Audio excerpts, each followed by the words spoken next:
Hello everyone, my name is Aditya Chaurasia. I'm excited to share my B.Tech journey in Electronics and Communication Engineering from IIMT College of Engineering. This 4 years have been a very blend, challenging and very fascinating in learning and for creating a lot of memories.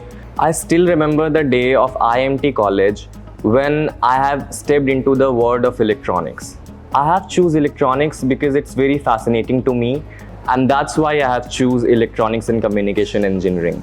So IIMT College of Engineering is just not for academic institution, it's also work on extracurricular activities. I'm proud to share that I have got placed, obviously because of my deterministic and enthusiastic behavior.